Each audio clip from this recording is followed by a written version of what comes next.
नमस्कार, आप देख रहे हैं वैश्य व्यापार न्यूज चैनल मेरे यानी सारा सिंह के साथ। तो चलिए नजर डालते हैं आज की स्पेशल रिपोर्ट पर। हमें मामले का पता है, करेंगे जांच एजेंसी का सहयोग। पाकिस्तानी जासूस की गिरफ्तारी पर विदेश मंत्रालय ने क्या कहा? यूपी एटीएस ने लखनऊ से आईएसआई के जासूस को गिरफ्तार किया है। एटीएस का कहना है कि गिरफ्तार किए गए सत्येंद्र सिवाल ने आईएसआई समर्थकों को गोपनीय जानकारी दी है। मॉस्को में भारतीय दूतावास में कार्यरत सत्येंद्र सिवाल को UP anti terrorist squad ATS ने हाल ही में पाकिस्तान की खुफिया एजेंसी आईएसआई के लिए जासूसी करने के आरोप में गिरफ्तार किया था।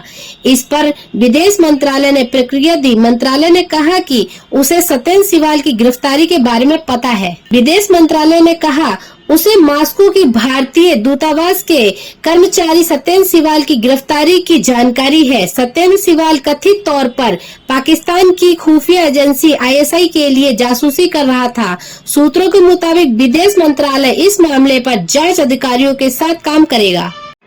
यूपी एटीएस ने हापुड़ के शाह मयूद्दीनपुर गांव निवास सिवाल को लखनऊ में गिरफ्तार किया।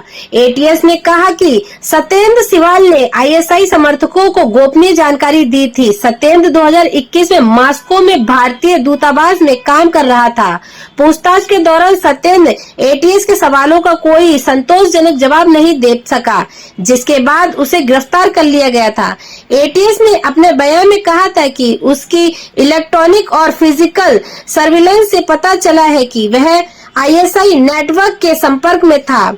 उसने रक्षा मंत्रालय, विदेश मंत्री और भारतीय सैन्य प्रतिष्ठानों की रणनीतिक गतिविधियों के बारे में आईएसआई को जानकारी दी थी। एटीएस ने खुलासा किया कि वह पैसे के बदले जासूसी कर रहा था।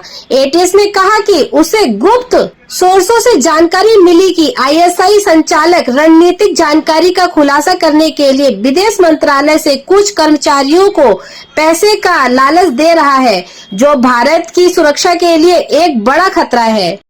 इसके बाद यूपी एटीएस ने सर्विलांस शुरू की और पाया कि सत्येंद्र सिवाल विदेश मंत्रालय के उन कर्मचारियों में से एक है जो आईएसआई हैंडलर्स के संपर्क में थे। सत्येंद्र सिवाल को पूछताछ के लिए बुलाया गया और पूछताछ के दौरान उसके जवाब संतोषजनक नहीं थे। गहनता से पूछताछ करने पर सिवाल ने आईएसआई के लिए जासूसी करने की बात स्वीकार कर ली। आशा है आपको हमारी रिपोर्ट पसंद आई होगी। इसी तरह की खबरों से जुड़े रहने के लिए हमारे YouTube चैनल को लाइक करें, सब्सक्राइब करें। धन्यवाद।